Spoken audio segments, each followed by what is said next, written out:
This is PediaCast CME.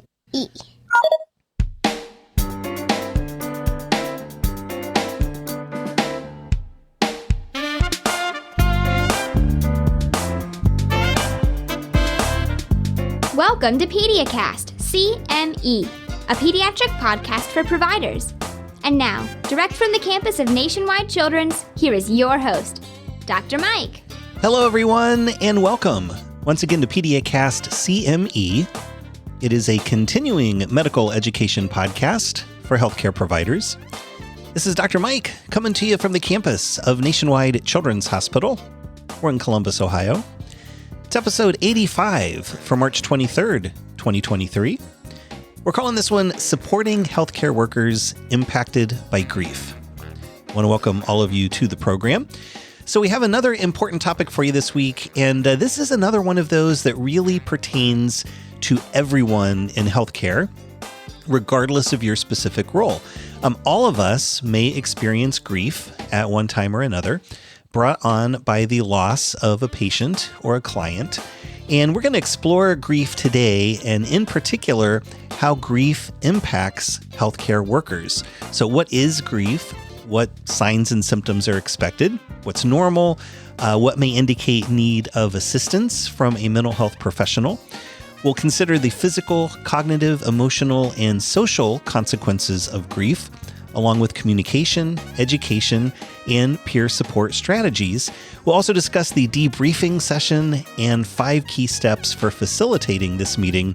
And then finally, we're going to examine resources aimed at helping healthcare workers recognize and overcome experiences of grief. To help us with this important conversation, we have 2 terrific guests in the studio today, Dr. Megan Schaefer and Dr. Natalie Truba. They are both clinical psychologists at Nationwide Children's Hospital and have lots and lots of experience supporting families and healthcare workers alike through their grief journeys. Before we get to them, let's cover our usual quick reminders. Don't forget you can find PediaCast CME wherever podcasts are found. We're in the Apple and Google podcast apps, iHeartRadio, Spotify, SoundCloud, Amazon Music, and most other podcast apps for iOS and Android. If you like what you hear, please remember to subscribe to our show so you don't miss an episode.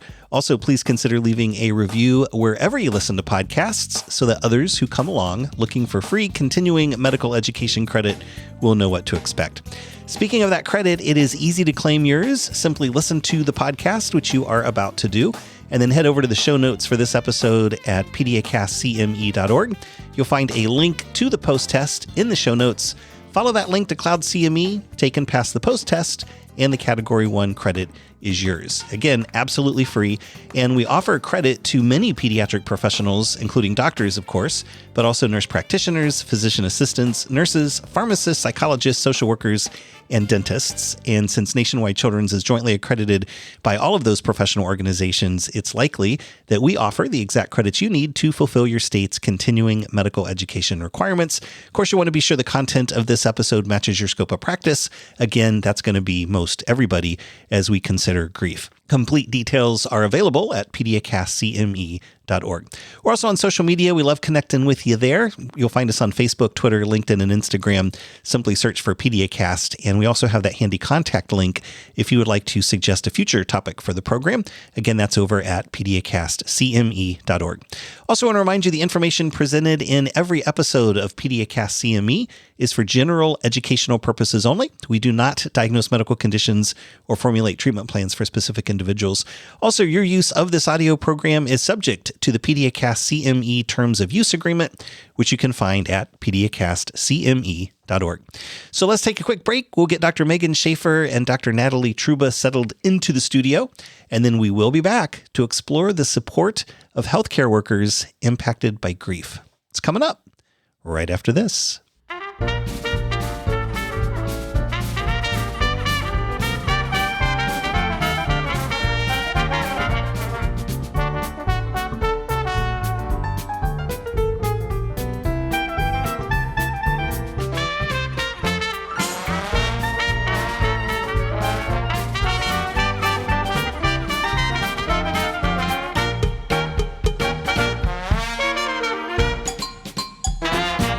Dr. Megan Schaefer and Dr. Natalie Truba are clinical psychologists at Nationwide Children's Hospital and assistant professors of pediatrics at The Ohio State University College of Medicine.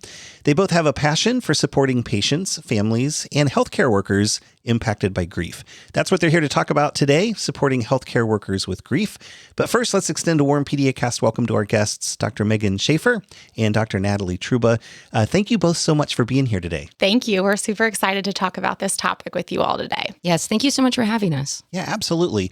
And Megan, you joined us back on our regular PediaCast program for parents. It was episode 530, and that one was called Talking with Children and Teens About Death and Dying. So right here out of the gate, as we're thinking about grief, this one is really focused on healthcare providers. But for the providers out there, if you're looking for a resource to help your patients and families, you may want to direct them to that particular episode of PediaCast because it also really had a focus on grief. So, Megan, why don't we start with just a basic definition? When we use the word grief, what is it that we're talking about? What is grief? Yes, that is a great question to start this conversation. So grief is the anguish, emotional distress, or the pain that someone experiences with a loss. And so oftentimes when we think about grief, I think a lot of people associate that with death, understandably so. But I think it's also important to acknowledge that grief can be a reaction to a change that you didn't ask for, right? So if we think more broadly, that can be a loss of social support, a loss of a job, a divorce. All of those things would go under grief. And so when we think about healthcare providers, beyond the deaths of their patients, they may experience other losses throughout their work. And then the other thing I think it's important to talk about with grief is the different words that we often use. So bereavement is the state of loss. Grief is your reaction to the loss. And then when we think about mourning, that's more of the outward expression of grief. And I think it's important to distinguish between those terms because it helps us understand when we're talking about coping with grief. We're really talking about ways that we can help to facilitate mourning and help them move forward with their grief experiences. Yeah. And I think it's also important to point out this is a natural, healthy process, right? Mm-hmm. I mean, grief can become extended, and we'll talk a little bit about when it's impacting your life greater than you would expect. But to some degree, grief is normal. Mm-hmm. Yes. And I think that is such an important point to make. And especially, I think, for the context of what we're talking about here with healthcare providers, one of the biggest things that we can do is normalize this, that it's okay to feel these feelings, even as a provider, even if it's not your child, because you form a bond with the children that you care for. Yeah, absolutely. And then the other thing that I wanted to mention is, and I think you really talked about this, that it is different for each person. So even though grief is universal, what that grief looks like may be very different from one person to another. And it doesn't mean that someone who maybe gets through grief easier didn't care. Mm-hmm. It's just different people based on our past experiences, our lens, the support systems we have around us. Grief might look different to different people, correct? Yes. And we often talk about, I always kind of, when I'm talking with patients, families, or even providers, grief is kind of like a fingerprint, right? It's a unique thing to each of us, and always emphasizing and normalizing that there is no right or wrong way to grieve. The only right way is what feels right for you and how you move through your grief. And I think that can be really helpful for people because there's often a lot of stigma or these ideas that there's a certain way to do things. And then people can feel their own inner guilt of, I'm not experiencing this emotion, or this is different than somebody else I know. Yeah. And so normalizing that it's okay to grieve in your own way. Yeah, absolutely. And as we're considering healthcare workers, it's just true that we really often do get invested with our patients and families. And in fact, if they have a complex illness or maybe they have a cancer diagnosis, and we're really supporting them in a very close way over a length of time, and then the child passes away and the family is grieving. As the healthcare worker, you may think, oh, I've got to be stoic and I have to support the family, but you're going to grieve as well. Mm-hmm. Mm-hmm. Yes. And I think that's something we'll probably talk about as we're talking about coping with grief. You're a human as well. So it is okay to show emotions with your patients and families. And I think oftentimes that's meaningful to patients and families, right? It means you're human, you care, and you're naturally responding to a very difficult and unfair situation. Yeah. Let's talk about the sort of the symptoms of grief, or the signs and symptoms. There's going to be physical symptoms, cognitive symptoms, and then emotional and social symptoms. Mm-hmm. Let's just run through those. What can we expect from a physical standpoint when we experience grief? So with physical, I always like to point out there's research to show, and you often hear like people can die of a broken heart, right? And I think, again, when we go back to the research, we know that there are a lot of physical changes that people experience when they are grieving. So these can be things like heart palpitations or tightness in your chest, difficulties breathing, fatigue, difficulties sleeping. All of those physiological changes that come with the stress response can come with grief because, again, it's such a big stressor for people in their life. When we think about cognitive, I think that can also be a range. So things like denial or confusion or brain fog or intrusive thoughts, like remembering when your patient died or some type of experience that it's just really hard to remove that thought from your brain. It can impair your decision making, right? If you're keep thinking and having these intrusive thoughts, it can be hard to really be focused and present in the moment. So again, I think from a healthcare provider perspective, those symptoms can really get in the way of things if they're not addressed and they're not processed. Emotionally, I think we always talk about this as a roller coaster, right? You can feel pretty much any emotion when it comes to grief. There can be fear, disappointment, sadness, anger, frustration. Sometimes there's relief, right? When you see a patient and family who's gone through such a complex journey, sometimes when a patient dies thinking they're no longer in pain, right? So sometimes we're in relief that they are more comfortable.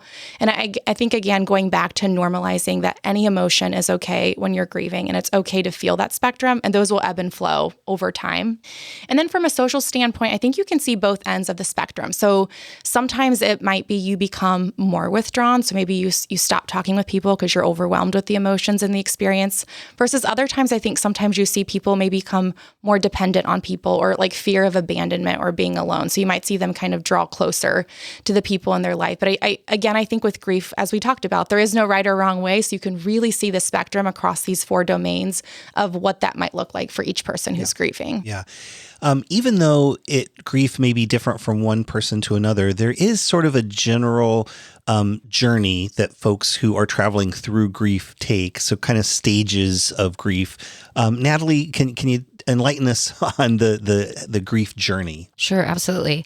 The grief journey is idiographic and unique to all of us, as Megan was saying. And I think it depends on all of the types of griefs that you're experiencing at a time and how that might impact you and how you're responding to that. And the things that are helpful from an adaptive grieving process. Like, how do I get through this in a way that is fair to my experiences, but is also helping me make sense of my experiences, incorporate them into how I see the world, and make my next steps forward so that I can heal. And those are things like accepting that this is happening or has happened, right? And that can be hard. Acceptance does not mean agreement, doesn't mean you like it. It just means you're accepting that this is what it is. And then kind of getting to a place that you can allow yourself to be aware of your experiences, accept your experiences, make space for your experiences, the good and the bad, right? Like, there's sometimes guilt attached to relief, right? And helping yourself have a language so that you can incorporate that experience into being healthy in how you're coping, and allowing yourself to feel pain and to feel distress and to feel stressed and to feel sadness, right? And also to feel camaraderie, embodying with your colleagues that you've gone through this experience with. We have very unique jobs as providers that deal with death and dying. That you don't get in the normative population. And so we are a unique peer group to each other, but everybody has grief. And so sometimes we are not necessarily the most healthy supports for each other, but we are the best supports for each other. And so the more healthy you are, the healthier you're going to be for your medical community as well. And so there's real benefits to investing in that piece for yourself. And then once you're getting to a place you're allowing to yourself to process and experience, you start to then adjust to where you're at and what is needed and what does this feel like now, and how do I see what I do in the context of this experience I've had and I'm not ever going to not have had, right? We can't go in the past and change it. All we can do right now and where we can work is in what is happening right now that's either helping me be healthy or helping me be unhealthy. And then we kind of start to get into our groove, our vibe of how am I functioning with this new sort of, new normal, as a lot of families say, or new baseline, or sort of new process by which I arrive to work every day and I'm doing my job, I'm experiencing my job. And maybe this patient that's been here, for what I do for months and months and months, that feels different, right? It feels different when what you've done for a daily basis is now modified. Yeah. It seems to me that there is a real transition between experiencing the grief and then adjusting, as you had mentioned. And for some people, that's going to happen quickly. For others, it's going to be prolonged. At what point is there a length of time that you would say, hey, you should be adjusting now? I think it depends on how you are responding to that process of what adjustment looks like for you. So if your adjustment process is getting in the way of you needing to take more time off, you're not sleeping, it's impacting relationships outside of work, you're making more medical errors, those would be things I would start to say, like, these are my canaries in the coal mine or my flags, right? Like, this is very different for me. My behavioral patterns are messed up. I'm not performing in the way that I want. So maybe there's a lot of stress here or a lot of other factors, internal factors that are contributing to my change in behavior and performance. And that would be a good time to seek additional supports. I think also being mindful of, the numerous amount of grief factors. So if you're grieving a divorce and maybe a loss of a colleague that you really cared about, and maybe a bunch of nursing staff that you know a lot and very well, then you have a patient death, that's a lot, right? And as humans, we can all only tolerate so much. And I think sometimes we hear as psychologists, we are not kind to ourselves as providers, right? Like, our medical colleagues don't necessarily always see those as equal things that can take space up in your heart and in your mind. And they do, right? Because we're humans, and you go home and you leave and you have other things that you care about. And if it's impacting those things as well, right, then we need to preserve those things, because we are not going to be good providers if every single area of our life feels like it's crumbling. Yeah, that makes sense. A lot of this comes down, I would think, especially as we think about support, to communication. And so if an entire office is experiencing the death of a patient, everybody's experiencing grief, but at the same time, you are supporting each other as well. What sort of communication strategies can help us as we all travel through a grief journey together as healthcare providers? Absolutely. Well, first and foremost, it's important to communicate about a death, and so that people are aware and they feel like they're included and they feel like they're part of the conversation. They feel like they're in the know, right? Like, nobody likes to feel left out. And even if the admin staff, from the top down, everybody benefits from being informed when somebody that they've contacted, even if it's checking in, having conversations, weighing whatever their role is in that patient's experience and their journey, is important to know if they've passed away. And then it's really down to the things that just logically make sense, and checking in, asking how people are doing, kind of what are the things that are weighing on you right now about this process and this experience, and can we bring that in its space? Because if you're feeling it, other people are probably feeling it, and you can go from feeling really alone and isolated to kind of like a shared experience. This feels much more normal. Yeah. In healthcare, we learn as we are engaging with patients and families to use open-ended questions. So instead of saying like, "Are you okay?" like, "How are you feeling?" kind of opens the door for people to explain how they're feeling, and maybe that'll help a conversation a bit better. So even as we're talking about grief and supporting each other, those open-ended questions are probably better than just questions that have yes or no answers. Absolutely agree. Yeah. And then as we think about grief, if we're going to support each other through this, we have to learn, like what we're doing right now, learning about grief. And this would be an example of a formal educational strategy where we have a podcast, we have learning objectives. But there's really a lot of informal training. Like, you don't necessarily have to have a grief program in your office. What are some things that just, that we can do to prepare ourselves for grief and to educate ourselves about it in sort of an informal way in the workplace in healthcare? Yes, I think that is a great question. One of the things that I think when we think about being here in a hospital, we often talk about grief for our patients and families, especially us in the psychosocial realm. We talk about this all the time, but it's less likely that we talk about what it's like to grieve as a provider. And I think that's what sometimes makes this hard, and it feels like very arbitrary. It's like no one's talking about this. And so I think you bring up a good example of, and this is one of the reasons why I'm passionate about this area, because I think the more that we have conversations about this, the more it normalizes this process, which I think will also allow people to feel more comfortable seeking support. And then also as an institution, thinking about how do we better support our providers through these things. So I think kind of when we talk about grief with patients and families, a lot of it is very similar as a healthcare provider. You don't have to be our child or our family member to care about the relationship that we have with you.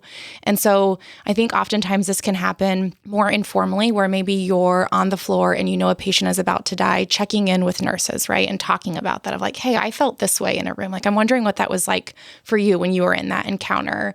And then I think, something I think that we're both passionate about as psychologists is normalizing and providing that shared experience, and hoping that if we continue to have these conversations, that will allow medical providers and maybe other providers who these conversations just don't come up as often in their career to normalize it and start to spread across the hospital. I really do think that's the biggest thing from the education perspective, is normalizing the experience of grief, that it can look different for everybody depending on the relationship, what your role was in the care, and also recognizing I think there are unique factors as a healthcare provider.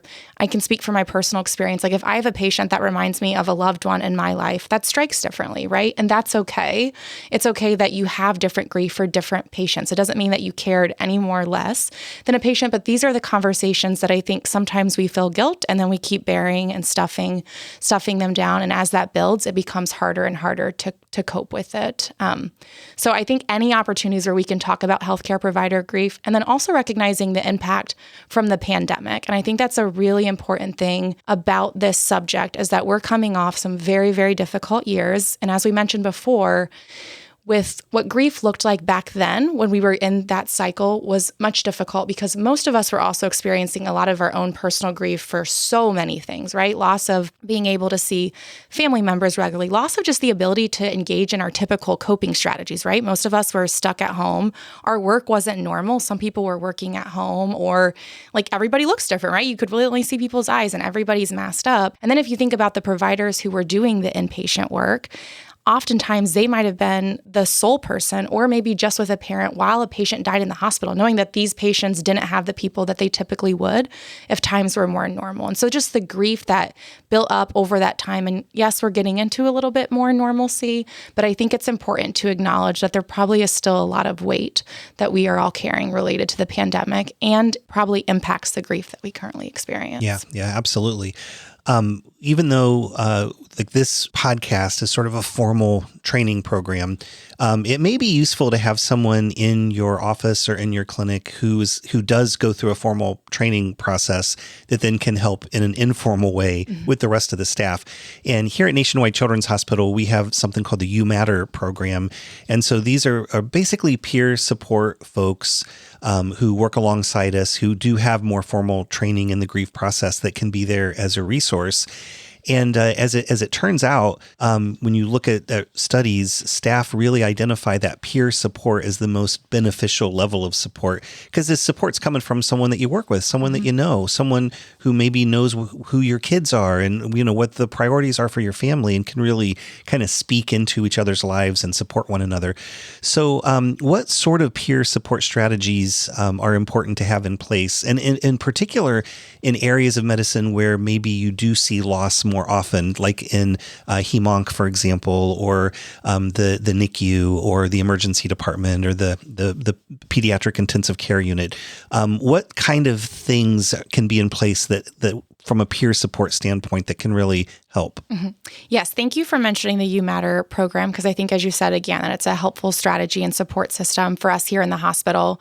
And then as you were acknowledging our teams, and that's what I love so much about working here, we have very large interdisciplinary teams that have all different types of expertise. And I think the way that we provide care, we all become very close naturally by the way we work and support our patients. And so when I'm thinking about most of my work is in oncology, when we have a patient who's dying in the hospital or even a patient who's just been in the hospital for a long time and we know that they've chosen to go home. I think it's really capturing those moments where it's like a brief where we're outside and we can talk with the nurse, right, in the off space space, and to really kind of talk about, again, what those experiences were like and normalizing, whether it's telling like a funny memory that we had of the child before, or as we talked about before, was there a really difficult moment that we just had and can we process together what that was like for us in the room? And one of the things that I think we always try to coach for grief in general is when people are grieving, oftentimes what we want to do as humans is we want to fix the problem, right? It's really hard to sit with people who are in distress. And so the natural human thing is, let me take away this really difficult emotion for you. But I think what we know is most effective from a peer support, people just want to be heard. They want to be validated. And it's okay if what you felt in that room was different than what I felt, but me repeating and like reflective listening, that makes you feel like your experience mattered and it's okay and it's normal. And so I always kind of try to talk about the metaphor when people are grieving, you have to crawl in the hole with them, not drag them out, because this is not something to be fixed. It's something to be present for. And I really think that's where some of, like, when I think about my colleagues, that's where those friendships have grown, of the people who could truly sit with me. Even if I just need to like cry, I don't have to use words, right? Sometimes it's just going in someone's office and crying, and I might not even say anything and sit with them and pat them on the back. And that can be more supportive than I feel like sometimes we say statements like, at least you did this, or remember, but that's not what people are wanting. They're really just wanting their experience to be heard. And so I think listening is probably the biggest peer support strategy that people can do. I think that compared to the general population, for us healthcare workers, that probably is one of the most difficult things because we truly are in the business of fixing things. And so it is hard sometimes just to be there. But that is so important. So it's a really great point. Can I add to that? Yeah, please. I think one of the things that we joke about, or we talk with our trainees often, and as psychologists, right? Like we're talkers. It's like some of the things that we like to do, and we're good at it usually. And I think the important piece for providers and a rule, right, to sit with yourself is you're not going to say anything that's going to make it better or take it away, right? Because that experience is experience, and there's very few words that are going to provide somebody 1,000% comfort. They're like, oh, this doesn't bother me anymore. But there's a whole bunch you can say to make it worse. And so sometimes recognizing that process is more driven by wanting to escape that internal feeling for yourself of discomfort. Because as a human and as a provider, we are fixers, like you said. And that makes us uncomfortable not be able to fix. And when we are trying to alleviate that is where we're unintentionally causing harm to another person. And sometimes the best intervention you can do is just be willing to sit with that discomfort you're having around somebody else's negative emotional experiences that you can literally not do anything with except help them hold. Yeah. And realizing that is doing something. Yes, it's doing a lot. Yeah, absolutely. Especially in medicine, if you have experienced a death or a loss, and staff, is going through grief together, there is something called a debrief that, especially in emergency medicine, we have these more often than we would sometimes like. What is a debrief and why is it important? A debrief is a formal process by which people kind of talk about and decide, let's get together and let's process this death. Let's talk about the factors involved that were involved in care, things that we thought went well, things that were more challenging. What can we use to improve our own process? But what as a team do we need to work through or address or understand so that we can truly support each other and help each other kind of go through this process in the most adaptive way possible. Not that makes it easier, but we want to be adaptive. Yeah. And it really is an opportunity to start some conversations that maybe would not have started organically, but are useful and helpful conversations.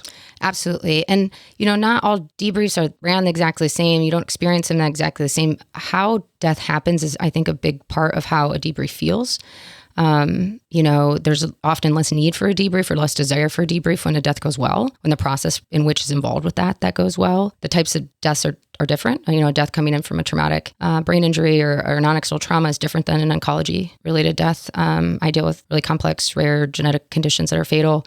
That's a very different type of process as well. And so the type of staff involved with that are different, right? Like how a PICU nurse experiences death is going to be different than maybe a pulmonary nurse or maybe somebody that their kids die different. And that's same for our providers, same for our physicians, that's same for our nurse practitioners and our social workers and ourselves. And so making space for that and allowing anger and allowing feelings of frustration and allowing yourself to reflect on like, this hits because I have kids this age, right? That's all okay and it's needed. And sometimes you learn that, everybody is feeling this way or there's a lot of anger here. Like, let's talk about what is motivating that because anger is an activating emotion. So maybe you guys are really like wanting to change a process here. And like, can we make this into an action item? Because that promotes coping too adaptively. And so those processes can be really helpful when ran well, right? Because it allows us to also come up with ways that might actually help us cope more adaptively or help us bring things to the table that might be very meaningful from not only for ourselves, but from a systems level. Yeah. So you really need to have a pulse on the mood of your unit or your clinic to determine whether you need to have a debrief or not, right? So if you're not having these conversations, you're not asking people how they're feeling, how's it going, then you may not know what is inside of folks. And so the sort of the natural next step of being there and communicating with each other is really trying to decide, do we need a more formal meeting to talk about this? And that really takes communication and knowing what's going on. Yeah. And communication's hard, right? And we're all very busy and you're pulling 5,000 directions. And next thing you know, it's been 4 or 5 days and now all the staff has changed and their schedules have changed and you're like, how do we even get everyone back in the same room, right? Because you're not back for 3 or 4 days. And then now this person is working a weekend. And so maybe you need multiple debriefs, right? And that brings different people and perspectives. So that's going to feel different than maybe a different debrief around the same patient. Yeah.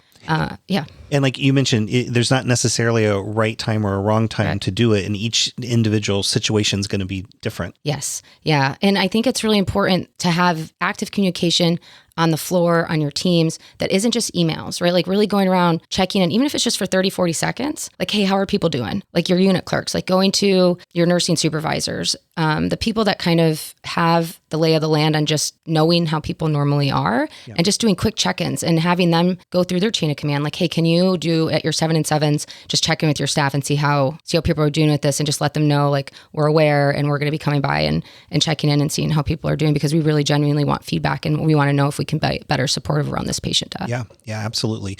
At a place like Nationwide Children's Hospital, and I would assume many children's hospitals around the country, there really is a lot of support for this sort of process. I mean, we have psychologists in-house, we have the UMatter program. We're really tuned into this.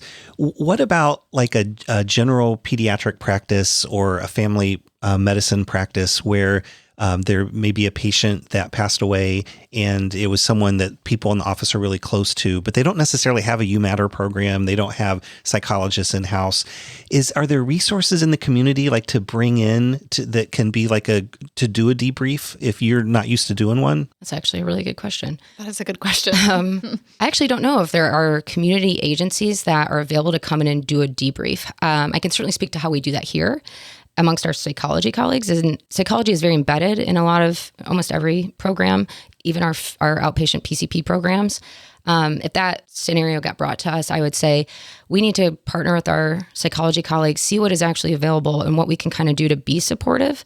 One of the things we do here is we try to counterbalance. So I have a colleague, and if it's a death of a patient for me, she will run our debrief so that I can participate in that, and vice versa. So we're not kind of serving in dual roles.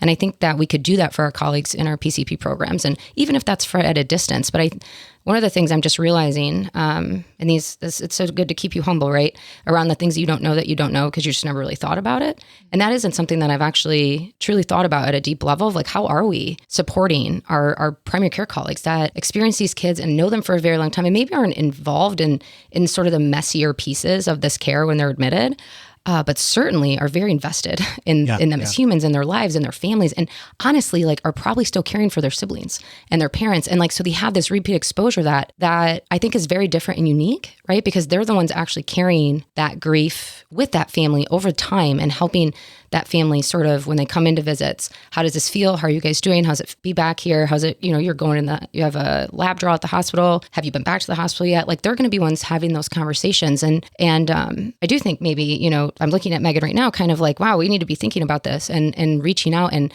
I actually maybe forging some pathways with our primary care psychologists around how do we do this better with our social workers and our psychologists that work in that space. And then that's not even talking about non-NCH affiliated primary care providers who are also very involved in these kids' care, and we care for people across the lifespan. So then that extends into the adult world too, where and now I'm just like sitting here I'm experiencing anxiety myself, being like, oh my gosh, there's all these providers out there that we're not incorporated into these talks and conversations, and that's really unfortunate. And I think we're losing some richness in how do we support the family as well, because they are the ones doing that. Yeah, and all because of PediaCast, right? Because of PediaCast, yes. No, I mean, it seems like a more natural process rather than an office that's experiencing grief. Like, they wouldn't even know who to reach out to necessarily. Right. But if part of that process of helping families and staff in the hospital deal with grief, if like one of the checklists is, hey, let's check in with the primary care office for this family, that might be very helpful in the future. It's a wonderful idea. Yeah. It is a great idea.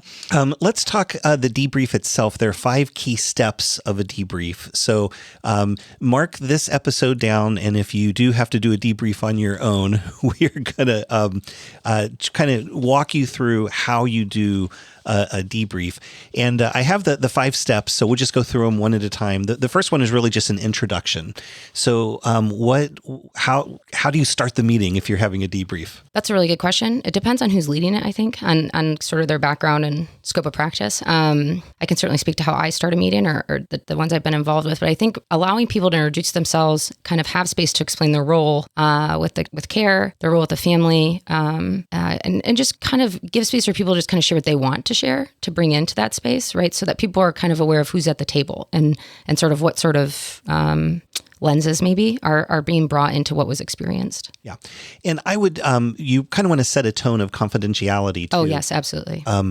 Just let people know what happens here, what's said here, stays here, so that people feel comfortable sharing how they feel. Yeah, you want to make a safe space, and you want to make that verbally known that it's a safe space and that everyone is consenting, right? And agreeing that this is a space that we can talk about these things and it's not going to be shared sort of across the floor, because then it's less likely that people are going to want to do it moving forward if they experience it as negativity or they feel like their confidentiality was broke. And then the next step would be fact gathering. And this is really just describing what happened from different lenses, because the experience of maybe what happened from one person may be different than another. So you may want to go around and just say, what are the facts as each of you know it? Absolutely. And it's important because facts and perception kind of are two sides of a coin, right? And how we understand facts or data and things like that is also driven by like our lens through the world and sort of how we are talking about things to ourselves. And so it can be really helpful to kind of just get a lay of the land and how things are being experienced, right? Because nobody's right or wrong all the time, right? There's blends of like, yes, that might have been your experience. I don't know if that was a fact, but like then we can kind of talk about that and bring that into a space. As I think it's also important to highlight like when people are maybe misperceiving or misunderstanding something that they've perceived to be versus something that maybe is a fact. And that can be hard. I think a example is with a non-accidental trauma, or sometimes there's a lot of judgments about a parent or a perpetrator, right? Who might still be at bedside and who are needing to provide support to, but that might actually be involved in harming this child. And that's a hard space to be, right? And that might influence how you see facts, right? And it's important that we're able to kind of pull you back from that a bit, right? So that we can, again, cope and understand very complex things that humans go through in a way that helps us grieve and be adaptive in letting maybe some of our judgments go and letting go of some of the things that are renting space in our head for free. Yeah, that is such a good point, because as different people bring in different data points, then perceptions of other members of the team might change a little bit as they become aware of more of the facts kind of underlying something. And so that's where it can be really useful for everyone to sort of go around and just say, what are you thinking? What do you know? And then when you piece together what everybody knows, there's sort of a collective knowledge that can help everybody understand the situation a little bit better. Absolutely. And actually a visible sigh of almost relief and relaxation when people get more of that story, right? If you're only at work 3 days a week and you work 12 hours a day, you're missing out on a whole bunch of the story, right? I don't work at night. I miss out on the night story, right? So I don't know what that's happening, but when you bring that in, you can almost see people be like, oh, right? Like now I feel different sense. About that. Okay. Yeah. Right. And then just in and of itself, like you just see healing, right? And allowing themselves to see something different than they were before. Yep. So we have an introduction, we have our fact gathering, and then next is reflection. What does that look like? Reflection looks a lot of ways, but really reflecting on our experiences, the things that we perceive that went well, what we did that went well, what maybe we could have done different or better, things that maybe we learned from, right? I don't like the word failure, so we're either winning or learning, right? And learning is really powerful and it doesn't always feel good. It's hard to learn, but we need to be kind to ourselves and recognize like we are going to make mistakes. We're not perfect. We want to be, right? But we're not. And that's okay. And having space that we can share those things, right? Like, I think we did this really well, even though this was a really hard death. I think we did this piece well. Like, we communicated, we rallied, we did this. We probably could have done this better, right? Like, that isn't a criticism. And it's not a criticism of ourselves or our care, but just a reflection on, like, at the end of the day, like, being able to compartmentalize a little bit that, like, this is still, we're coming to work and we can step away from this and say, okay, what did we learn from this as well? And not just be only in our emotions about it, which we do need to be at times and accept, but sometimes it helps us cope when we can say, I can feel this and also still acknowledge these things. I can do both at the same time. Yeah. And then as we're reflecting, then that really naturally goes into the next stage, which is support for one another. How does that look? Support looks a lot of ways. I think checking in, asking people, validating underlying experiences and making that okay. I think gently challenging maybe some of the thoughts at times that go along, but making sure that we're validating emotions is always really important. Really just allowing people the opportunity to cope how they want to cope or in ways that they think they need to cope, even if that's not necessarily how I would cope. But making sure that people know, like, do you need additional time? Like, that's okay. Or do something kind for yourself, or maybe you need a break from taking care of these types of patients for a little bit or something like that. Like, you don't always have to be the toughest, strongest person to be a very tough and strong person. And I have this conversation with families a lot. when we're masking these things, Reverend is like, well, I just need to be strong. That's not being strong, that's lying, right? Being true strength is when you can say, this is how I'm feeling. This is huge. And I am going to continue to do my job and do these things, right? Even though I'm feeling this, I don't only do this because I don't feel this, right? And so being honest with yourself and saying like, it's okay to not be okay. I'm still a great provider. I'm still going to like do good medicine today. I'm still going to help my families. I'm just feeling X, Y, Z. Yeah. Yeah. And supporting each other with talking through this is going to be the communication piece. Again, we're going to come back to that, that's so important. I think the other thing too that I'm not mentioning, but positive memory sharing and like being able to have those processes is something that's so helpful for coping. One, because it's easy to think about the negatives, reflect on the negatives.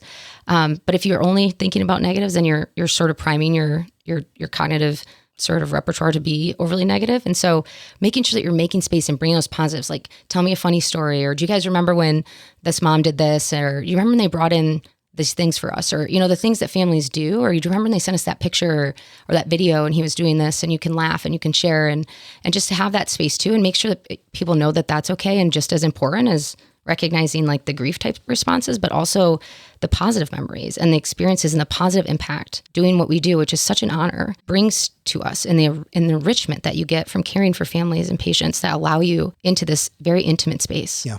The final step is really takes place after the debrief, and that's going to be follow-up. So we don't just stop after the debrief and go on with our lives and forget about it. It's really important to follow up, especially if there are people identified during the debrief who maybe are hit a little harder or having more difficulty with it. It's important to follow up with those folks. Absolutely. Even brief check-ins. Like, hey, how are you doing? Or like, is your sleep getting better?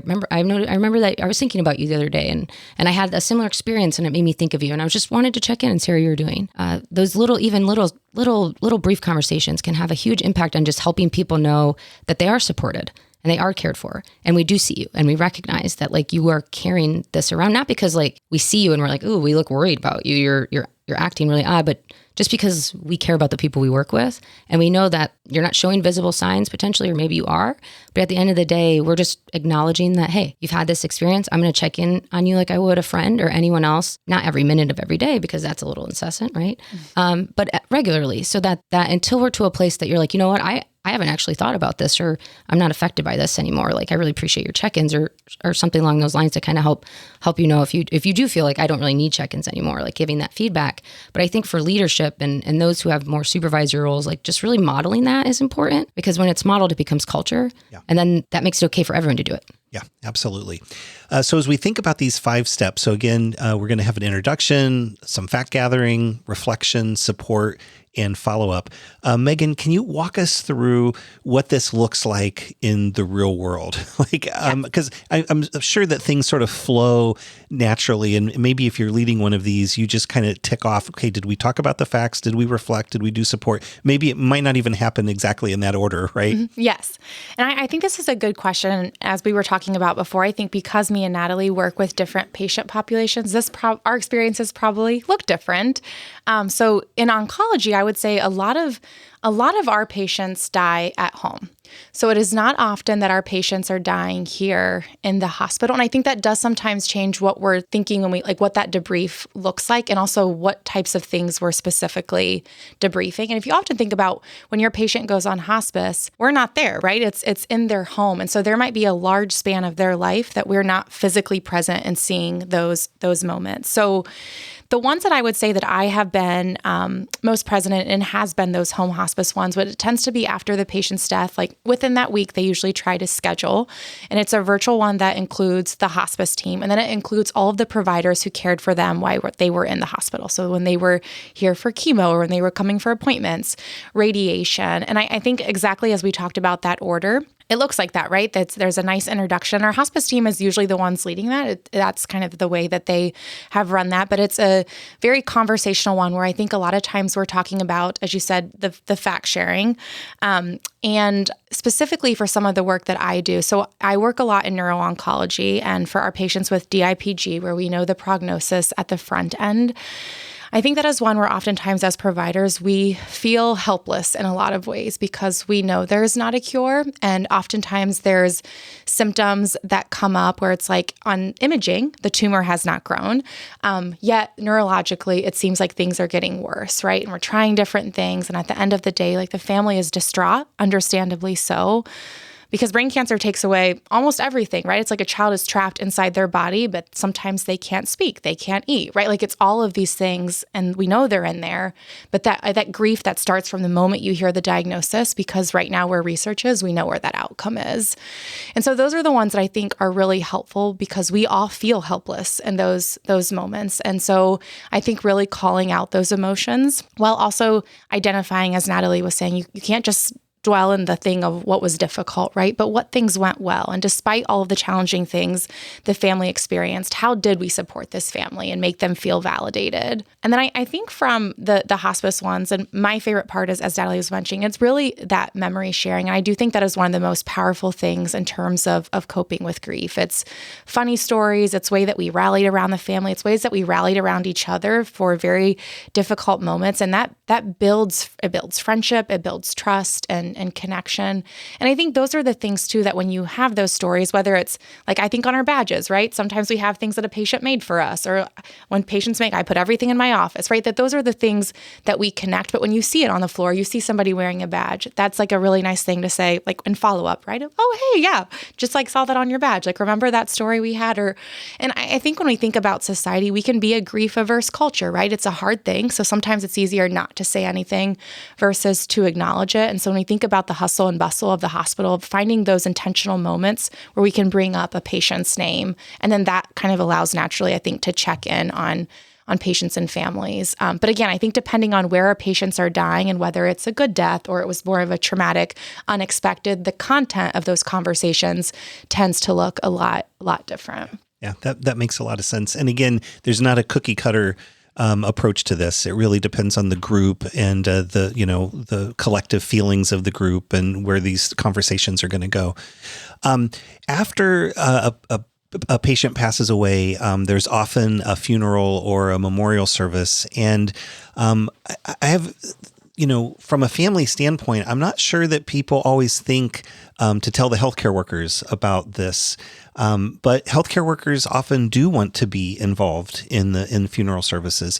So what are the pros and cons of healthcare workers attending this very intimate family affair? I think first and foremost, it's important to be honest with yourself and do some self-reflection and analysis around what function is this serving, right? Is this for the family? Is this part of an extension of my care in the sense that this is going to help this family's grieving process? This is something that they want, they need? Or is this something that I am doing for me because of my attachments and what I need for myself? And I think we need to be really honest with ourselves, and we need to be mindful of that piece. Because we need to be protective of ourselves and each other, but we also need to acknowledge that that is an extension of our care. And it is something we need to be thoughtful of because it's not always helpful. The cons are for yourself sometimes when you're not, maybe the function is maybe for myself more than I'm doing this for the family or something I think that they need, is that can actually exacerbate your complex grieving process. It can contribute to bigger senses of burnout, especially if you feel like I have to go to every funeral, or I'm going to this funeral because I had a different relationship with this kid, and then this makes me feel guilty. And so then how do I navigate that, and like what funerals do I choose to go to? That can actually start to like compound and cause you different problems down the road. But if you're doing it functionally for families, that makes it a little bit easier to make that decision and choice and kind of sit with that for yourself. And so it changes your relationship to the actual funeral process. The positives are that it can just be huge as a sense of closure for yourself and for a family. It also lets you kind of have your moment to kind of let go and to say goodbye. If that isn't something you get to do in the hospital, maybe because your patient died at home, or you haven't seen them in a while because they've been in hospice for a bit. So I think it's important as a team too. I know that on our teams, we talk about that. Like, are people going to the funeral? Has the family asked if we would come? Did they send us the obituary? Did they call us and let us know? Or how did we find out about this? Because that's, I work with complex care kids, and those families are very communicative, and they're very plugged in. And there's other families that we don't even know sometimes, right? Because they don't receive as much care here, and we don't know until after the funeral. And that also has its drawbacks, right? When you don't know and you didn't get the choice and the option, or if family did want you there, but you didn't know that they wanted you there, then that could bother you too. And I think it's just, again, it comes to communication and talking with each other so that we know we're supported and that it is okay to do these things. It's also okay not to do them. Yeah. And I think, as Natalie was saying, with the extension of care, one of the things that we hear a lot from our families is when their child dies, that is not the only loss they experience, but another huge loss is the loss of the family. Really, they call their medical providers their second family, right? It's this loss of this community who rallied around your child and supported them. And I can't say the amount of times when I've called parents to check in after their child's death or just to do like a bereavement follow-up call, and they talk about that void is so much broader than just their child's death, but it's all of the relationships, because they trust in us to love on their child as they would. And so I think, as Natalie was saying, when families reach out and they send that obituary, oftentimes that's we want to see you again, right? A hug, or for you to share your memories because you were such a vital person in our child's life.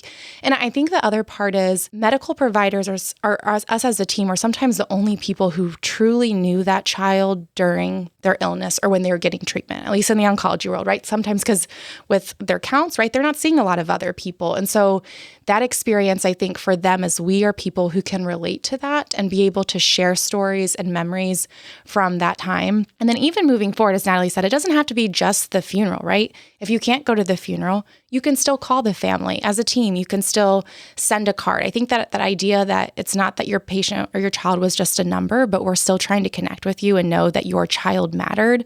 I think that's the most important part. And then, as we talked about in the previous PediaCast, I think a parent's biggest fear is that their child will be forgotten. And I think as a healthcare provider, that's one of the biggest things that we can do is when we think about bereavement supports, to ensure that parents know that their child was never forgotten and that they will always influence the care. Like, they change us, right? Every time I have a patient who dies, it's what did I learn from them and how can I be better in the care that I give? And that is their legacy, right? Letting parents know that, I think, is huge. And I think that's helpful for our grief, but it's also helpful for families as well. Yeah, that makes sense. In addition to the funeral, some folks have or teams have events to remember patients and clients, and sometimes invite families even to those things. And that can be one way, even apart from the funeral, to say, hey, we continue to remember. Maybe it's one event and there's 3 families that are there and you're remembering all 3 of these children. Is that something that you've experienced? Yes, I think that is what the purpose of these serve is really that idea of continuing bonds, right? Which is essentially, I always say, death ends a life, but it doesn't end a relationship. And so how do you continue bonds with people that you cared for and had affection for? When I was on fellowship at St. Jude, they had a giant event called Day of Remembrance, which was really neat to see, and having all these families come back within 5 years, and they would make posters and they would have pictures and they would have all of these things where you could really truly sit there and be present with their child and their memory and share stories. And I know Nationwide also they have a similar one through their hospice. I know Complex Care and NICU, they have their different events that they do as well. Some of them are just for providers, others of them is having providers come and have families come as well. But I do think it really serves that purpose of continuing that bond, but also helping families know that their patients and their children were not forgotten, and we care for them and we still think about them. Yeah, really important.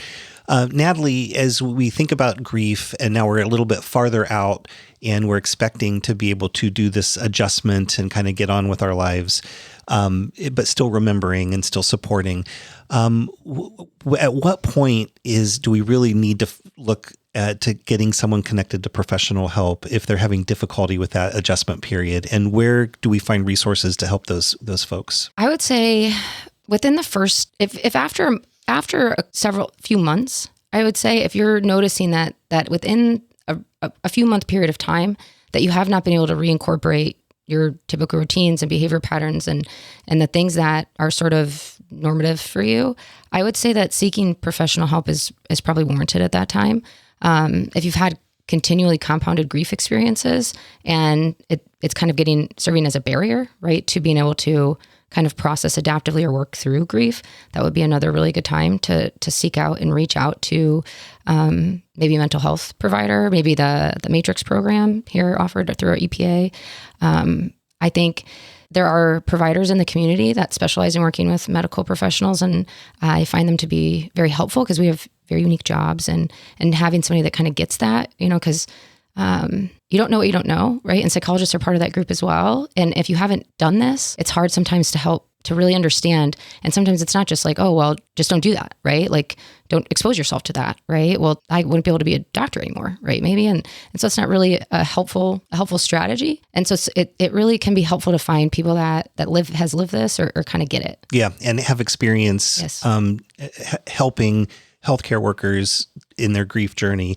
And I also want to point out that you don't necessarily have to have like tremendous impact on your work life or your personal family life in order to seek out counseling. It may be helpful just to do it. Yes, especially if you're noticing like, I am really carrying this, right? Like, I wonder if there's other ways that I could learn to cope or kind of like help myself integrate this in these experiences that are very challenging into how I live life, because I don't like the impact this is having on me. Like, I don't like that I feel this way, and I don't like that I have these intrusive thoughts, or they pop in, or I don't like that other kids have similar underlying genetic conditions or similar injuries automatically pop in and remind me of all these other kids, right? And I start to notice I get anxious because I'm like, oh, is it going to go this way that it went for this kid, right? And I think that's a big one that we experience in the PICUs anyways. And so even that can be helpful, just because it's like, I am choosing to respond different to these things. And I don't know how to do that, because honestly, nobody should really know how to do that, because it's a kind of a really esoteric skill set that we need. Yeah. Yeah. Megan, we talked several times about the You Matter program here at Nationwide Children's. Tell us more about that program. Yeah, so the You Matter program, I think, has several facets of what they can offer. I think one thing they're big focus is on is promoting resilience. So I think there's a variety of ways that they do that by coming up to teams or trying to incorporate certain, really just kind of having teams dedicate time for like a relaxation strategy or mindfulness, or, sometimes I think it's as simple, we think about sensory, right? Is it a treat that they're bringing up, or really the idea of just having providers slow down and focus on their self-care. And so I think they do a lot of things and trying to schedule that in our very busy schedules. I think sometimes they're often called again when there's something really traumatic that happens, right? So calling a team in to check in addition to what we've talked about with debriefing. So sometimes they serve in that role as well. I always feel like, I'll be honest, I feel like I'm learning different things that they're doing. And I know that program, I think, has grown and expanded and changed over time. Also, as we learn more about what these experiences look like, right? How can we improve and change things? And so I think that it seems like that's always a conversation of what is most helpful and being able to seek feedback from that perspective. Yeah. And I think the important thing is that the hospital recognizes that you need dedicated people to support the staff, and that the You Matter program is really where that occurs. And there may be dedicated You Matter people, like in the emergency department. We often have a You Matter person that's going around checking in on folks, and that's an important thing. And then there's also the peer support aspect of it. And so the You Matter folks are training peers more formally, so that then they can go in and informally support each other. Yes. Yeah. And we'll put a link in the show notes for this episode over at PediaCastCME.org, episode 85, to the You Matter program at Nationwide Children's. And then I also want to mention pastoral care. In our pastoral care program, really, it doesn't matter what religion that you identify with or what your spiritual needs are.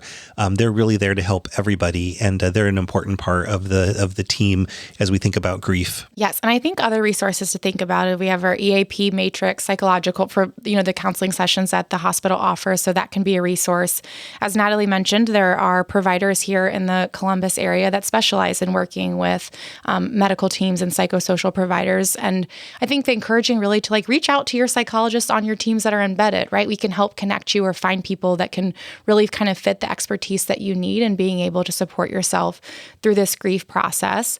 And then I actually think this is perfect timing, because there's one during the lunch hour, but we also have the Swartz Center rounds, which I think can also be another nice dedicated time where oftentimes it's a group of providers who are sharing stories about a difficult case or an experience they had, which I believe the history of creating that was really to schedule time to talk about difficult cases and what providers feel, and to really have that vulnerability that it's okay if you go through a lot of emotions, and that sacred space to really talk about what that looks like. So as a provider, I've always enjoyed listening to those as well. I think it's validating, and it also really normalizes the grief experience or whatever the difficult case, ethics, whatever that looks like. Yeah. Yeah, absolutely.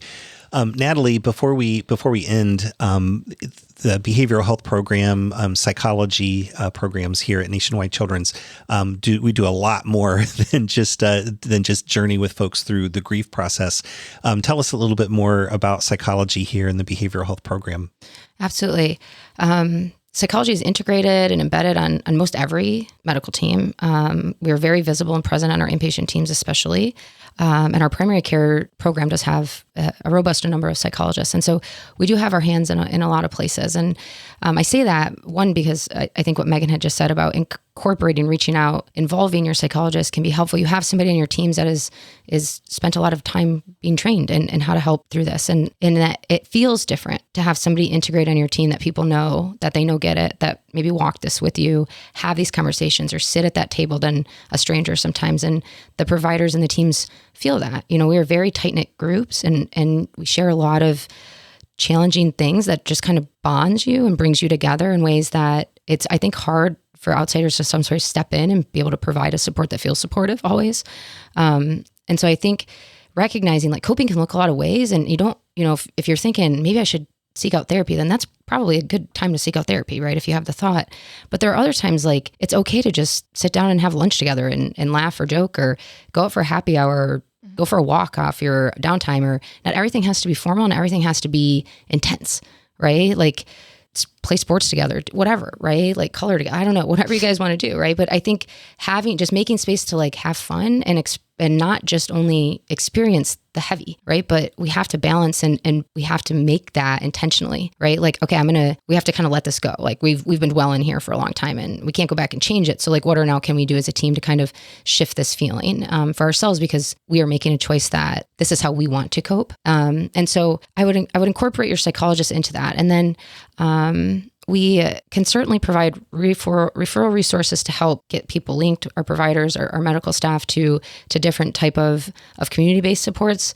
I think where we really are effective, though, is helping proactively and helping our teams to actually develop the skill sets and the strategies needed to do our jobs in a very adaptive way, because that should be the expectation that we have for ourselves and our system. And I think sometimes I think it's hard sometimes for us to talk about things like grit and resilience, because that makes it an individual problem. And I don't think that if you do this work that it is an individual problem, because these are shared experiences. We have documents. And I mean, Megan and I have been saying very similar things for a reason, right? Because these are shared human experiences, and it's just part of working in death and dying, and recognizing like it's okay. That's okay that sometimes you just have to make space to let things go and to allow yourself to be like, I'm gonna stop because I've been doing this for about 30 minutes and I'm gonna do this other thing. And this is still here, right? I'm just moving it from front center, my thoughts to maybe more the side. Yeah. Yeah. Really, it says a lot about this institution that psychology is embedded in so many different areas. And it really does serve both the families and the staff very well. Just having that expertise, and we're very lucky here at Nationwide Children's to have all of you for sure. We are gonna put links to psychology at Nationwide Children's, the Big Lots Behavioral Health Services at Nationwide Children's, again You program, pastoral care. So check out those links in the show notes at PediaCastCME.org. And once again, Dr. Megan Schaefer and Dr. Natalie Truba, both clinical psychologists here at Nationwide Children's Hospital. Thank you both so much for stopping by and chatting with us today. Thank you. It was a pleasure talking about this with you all. Yes, thank you so much for having us and inviting us to talk about something that is hard but very meaningful.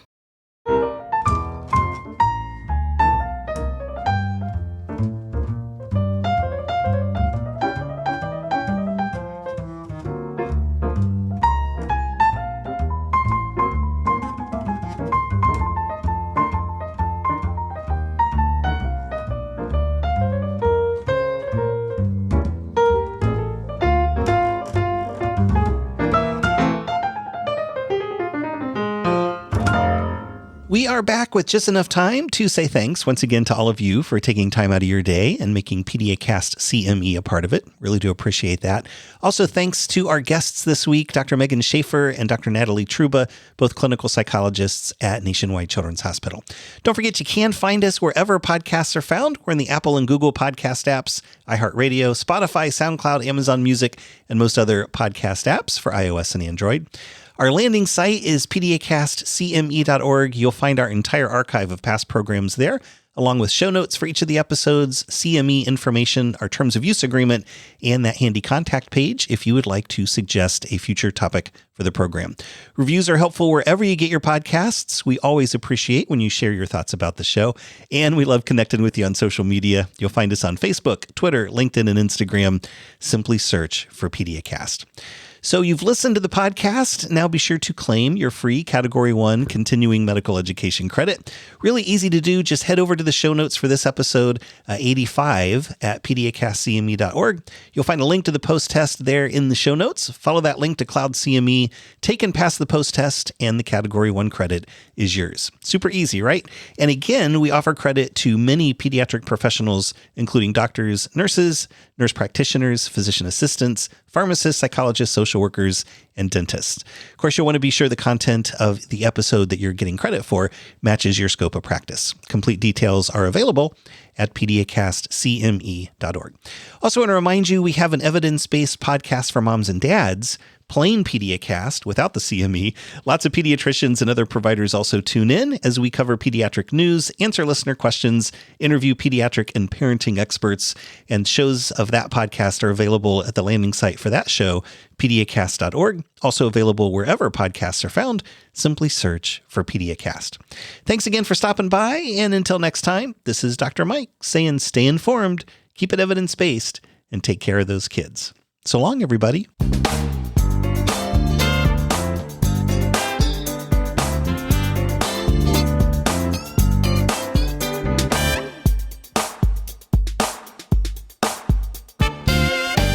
This program is a production of Nationwide Children's. Thanks for listening. We'll see you next time on PediaCast CME.